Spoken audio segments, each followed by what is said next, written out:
peuple congolais, donc on a mis ça. Allez, tous les cas d'élection.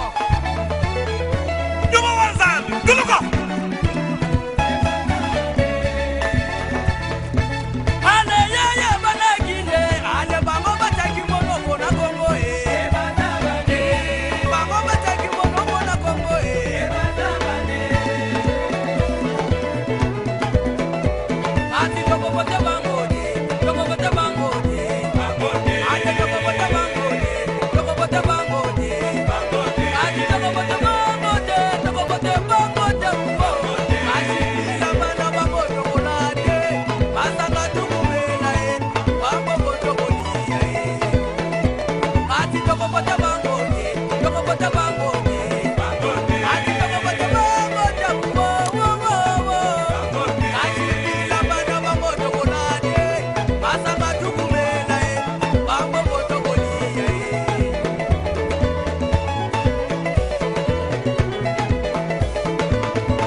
Merci. Tu as bien la détail à mon keka pardon bande ko bantene na ibike fongoni bande ko bakomi ko kota merci pour nabino. Awa bokomona ete justification ya régie des eaux na mai ngana kwa attaquer bango du côté technique, du côté ingénieur, du côté otoza ko bisonyo soyi ko za ba expertise ya ko kanga bango pourquoi baza ba miyibi, pourquoi ba kosi biso mbongo oyo ce n'est pas vrai misalango pe emone nango te. Ya liboso ba moteurs électriques tango ezako fonctionner il faut toyeba ete il faut ezala ou bien synchronise ou bien asynchronise bande ko bola nanga bien puisque des ingénieurs aussi na côté régie des autres kato teta na awa moteur on a soki ezako tourner il faut paiement soki permite okoma na temps unetiaka e baby puisque eza pompe ezako pompaka ba mai ba valve ezala ba valve d'entrée ba valve de sortie pour sentir que pression ezali. Ce qui sentir que pression ezali, ba relais ezali ekokata kaku moteur epemi na yango. Na banza possible lekage quelque part na usine moko boye, moteur ezako sala et puis tamo ekati yango moko sanki mutakata yango. Ce sont des senseurs mtetinda ka courant ke kende pela ou be katana. Alors, ko ba senseur oyo santaka ba pression na ba tio ya mai ezalaka. Ce qui est senti que pression ezali mama kuna nga lamba afongoli pompe na robinet mai ezako bima. Yo pe kuna ngo sokola mai ezako ya avec pression. Mais et comme que pression est diminuée, et ngo ba ete ba valve wana eko déclencher kun et peli sous moteur e bandi ko sala. Et ngo ba ete tout autour ya batio il faut ezala kana moi pression moko ekanga makaka il faut garder pression wana po ete o permis saka ba moteur kuna. Awa bande konanga o boyebi technique te bo limbisanga nazako kita na niveau ya C. Pour comprendre pourquoi échec et qui peleke se abatu oyo totien na ba poste apparemment ba poste ngo bazako zongo bazana intelligence penza ekokate sino ki bazako kotela kana ba fraude parce que balingo sala makambo sans ko consulter batu oyo pe baza na ba section na ba spécialité na bango et liko ba ete soki par exemple régie des eaux azako pesa biso mai na cité et que régie des eaux batio na bango ezana ba fuite bandako ezana ba fuite parce que na yoji compagnie na forfait facture par ya forfait awa to bana bona technique avato ya na place régie des eaux échoué et puis ba komi ba kivingi ko senga bambongo parce au monde peut ko justifier na ba mama était pour na nini régie des eaux échoué mais moi je vais vous dire que mon peuple périt par manque de connaissances échec à liboso ya régie des eaux parce que yo yebi sangai na tangu ba tio oyo e komi na forfait lingolo ba ete fongola mai na yo bana ba sokola tika robinet e fongola na yango tika mai e coulé na yango on s'en fout de tout na fin du mois tata wana régie des eaux tanga lekaka wana akongolaka mbongo combien 10 dollars. Oh, 10 dollars kato futa kate forfait. Donc elle nous va sakana kana yo na mai tika na yo efongwana.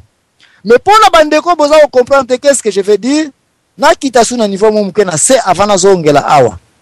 Nzoto ya mutu tozala motema eza pompe e pompaka e travaka 24 heures sur 24 mais keba motema epemaka te bolobaka motema epemaka. Moteur na yo motema so eza ko pompe na ba veine na yo wana zo yango lokola batio ya régie des eaux. Soki ozoki motema ekomi ko travailler di parce que ça suko pema te mai qui est makila fuite et salimi quelque part ne yango yo ka ke mutu akomi ko sala température parce que motema eza suko ekomi ko chauffer motema ekomi ko craquer pe mutu asali nini akufi et bon hémorragie interne c'est la même chose. Okomona mwana zo sala fièvre nyonso signifie quelque part fuite ezali même ya mukekaka makila quelque part il faut un cycle fermé ezonga na motema mais au cas où fuite et salemi quelque part motema ekomi ko travailler dire nde okomona a température a fièvre a mutu akufi motema salini esali arrêt. C'est la même chose que ba pompe au régie des eaux azana yango ba pompe synchronise ou bien asynchronise il faut epemaka. Ce qui est à côté maté et l'incolo ba été ba sincère et ça sentir que mai na batio fuite ezali et que pomper ton sa mai mais ce qui normalement batio na biso et ça bien contrôlé banda ko batumaka ma forfait ezalité c'est clair que mai moteur na ba station ba pompage na biso et ko pema parce que olingi pété que to pompaka mai na 6 heures to pompaka suna 5 heures. Batu bako déclarer que na 10 heures tozaka na mai te na 11 heures mai yaka boy na boy wana baki wazengi ya babu mayele ya buzoba wana mutu faza la satisfait pour futa ka pembongo na après quoi. Awa déjà c'est clair que ceux qui ingénieur ya régie des eaux et ko yebisa sikoyo ke non nous avons des problèmes parce que tozako pomper ba mai ezako kende ba moteur ezako sala ba moteur ekokufa qui est place on na zako yapona justifier bino pourquoi ba millions de dollars nyonso Congo azako zwa na ba régie des eaux mbula na mbula ko justifier ka ba moteur ekufi mais c'est parce que buzoberi ya technique ezali oyo bat bazako yeba teke moteur faut pema kapet na tango pression ezali et bon ko pema wana ba réservoir be faut ezala nana okati na msoko hiyo confirmer que oyena Kinshasa na ba montagne wana oyo mona réservoir ezana ekolo a part réservoir ya ngombele oyo basale biso na ko justifier pe na ko yebisa bino ke ekokate ba réservoir faut ezala ka po el musupe ba moteur et permis tant que réservoir ezako kitsaka mai na pozo ya niveau d'eau qui est mai na niveau 0 ba cité ba bazako zo ba mai place okoya komona était premier qui peleke c'est maintenant c'est batio na biso forfait ezali. Alors pour résoudre ces problèmes en réalité il fallait département ya production, département technique, va se plaindre na département ya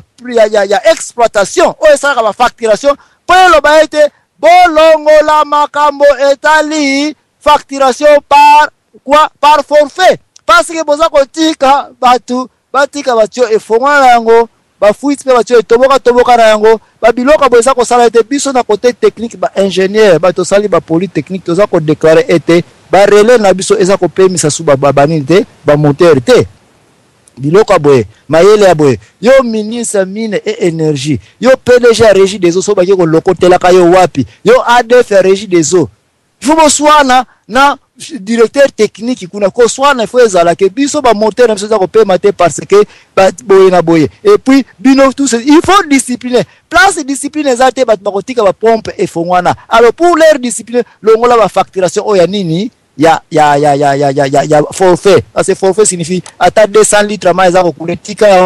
na 10 dollars. Voilà pourquoi manque de discipline ya buzoberi eza na ministère ya mine et énergie yo wana ya Congo na carte électeur voter papa Tshisekedi poete babuzoberi wana elongwa poete bato bazangi miso komona bakosi biso na ba 5 centiers bakoka kolongwa mais nazako ya apona expliquer bino comment bongo basali répartition et comment bongo oyo ce n'est pas vrai. Kinshasa basana bango servi 330 000 mètres cubes par jour te mais en attendant avant koba na baza tokobi pe mwa mingi bande ko bape misangana o basili kokota na personal maloba e pa ndeko mbuta toko kuna oko televiso ha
Matondo mbuta pona vraiment les solo oyo bimisi ezali kafu